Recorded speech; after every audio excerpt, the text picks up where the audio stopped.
କବିତାର ଶୀର୍ଷକ ବହୁ ରୁପିଆ। କିଛି ତ ଅଛନ୍ତି ଶ୍ରବଣ କୁମାର ମନ ଆତ୍ମା ତାଙ୍କ ଭିନ୍ନ, ଆଉ କିଛି ଏଠି ବହୁ ରୁପିଆ ଲୋ ସତେ ପିତୃଭକ୍ତ ରାମ। ପିତାମାତାଙ୍କୁ ସେ ଭାବନ୍ତି ଅଲୋଡ଼ା, ଅନାଥ ଆଶ୍ରମେ ଛାଡ଼ି ଲୋକ ଦେଖାଣିଆ ଭକତ ବତ୍ସଳ ଭିତରୁ ଥାଆନ୍ତି ମଡ଼ି।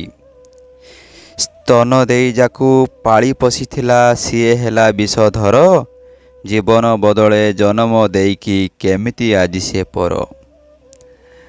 ସୁନା ନାକି ଗୋଟେ ବୋହୂ ଆଣିଥିଲା ପୁଅର ବସିଲା ଘର, ପୁଅ ବୋହୂଙ୍କର ଘର ଦୁଆରେ ଲୋ କାହାର କି ଅଧିକାର।